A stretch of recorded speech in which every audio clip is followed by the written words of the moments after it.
শুধু লাগেইনি, ব্লাড বের হয়ে গিয়েছে। ঘুরতে গিয়ে যে এমন একটা পরিস্থিতির মুখে আমি পড়বো জানতাম না। আসুন কি হয়েছে সব বলছি। সো হ্যালো এভরিওয়ান, আসসালামু আলাইকুম, welcome to my new blog. কেমন আছেন আপনারা? আশা করি ভালো আছেন, সুস্থ আছেন। আলহামদুলিল্লাহ আমি অনেক ভালো আছি। ভিডিওটি শুরু করার আগে কে কোথা থেকে ভিডিওটি দেখছেন কমেন্ট করতে কিন্তু একদম ভুলবেন না। এক পুচকে আমাকে টানতে টানতে নিয়ে যাচ্ছে বলে আর এক পুচকেরও আমাকে টানতে হবে। দুজনের মধ্যে সবসময় কম্পিটিশন চলে। হুট করে দেখলাম সবার হাতে ফুল, একমাত্র আমার হাতেই নেই। খুব সুন্দর একটা মিষ্টি রোদেলা বিকেল ছিল যখন আমরা বের হয়েছিলাম। যাই হোক, বলুন তো কোথায় যাচ্ছি আজকে? বাতাসের সাথে উড়তে উড়তে, প্রকৃতির সঙ্গে দৌড়তে দৌড়তে যেন মনে হচ্ছিল আমি উড়ে উড়ে যাচ্ছি। তিস্তা ব্রিজ উত্তরবঙ্গের অন্যতম আকর্ষণীয় একটি স্থান। তিস্তা নদী লালমনিরহাট অঞ্চলের অন্যতম মনোমুগ্ধকর প্রাকৃতিক সৌন্দর্যের একটি স্থান। যারা প্রকৃতি ভালোবাসেন এবং শান্ত পরিবেশে কিছু সময় কাটাতে চান তাদের জন্য এটি বেস্ট একটা জায়গা। নিচে বয়ে চলা পানির স্বচ্ছ জলরাশি এবং দুপাশে সবুজে ঘেরা পরিবেশ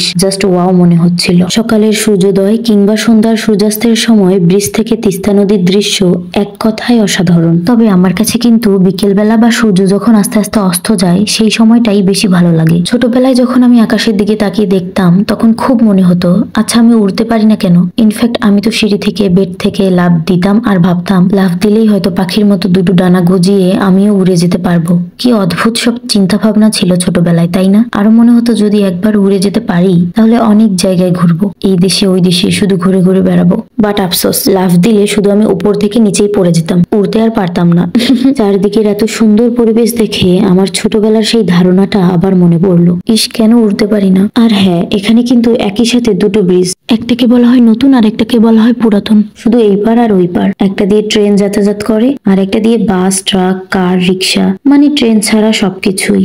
আর এদিকে দেখুন ব্রিজের ঠিক নিচেই বিশাল একটা ভুট্টা ক্ষেত। আমি তো খুব মজায় মজায় তুলতে গিয়ে এমন জোরে কাটা ফুটলো হাতে, আল্লাহ! ভেবেছিলাম শুধু লেগেছে, পরে দেখলাম না, ব্লাড বের হয়ে গিয়েছে বেশ ভালোই। আমি ভাবছিলাম ভুট্টার কাছে আবার কাটা কোথা থেকে আসলো, নিচে অনেক ঘাস পাতার মতো কাটা ছিল, সেটাই ফুটেছে। ভুলেও আপনারা কেউ আমার মতো কাজ করবেন না। যাই হোক, অনেক জোরেই লেগেছে, ব্লাড বের হয়ে গিয়েছে, দেখেই বুঝতে পারছেন। নিচ থেকে কিন্তু দৃশ্যটা আরো বেশি সুন্দর লাগে। দেখুন কি সুন্দর। অনেকবারই এসেছি কিন্তু এবার অনেক বছর পর আসলাম। একটা নৌকা দেখতে পেয়ে ছুটে গেলাম, উঠতে যাব তখনই ভয় লাগছিল, ভাবছিলাম পড়ে যাব না তো, তা উঠলাম।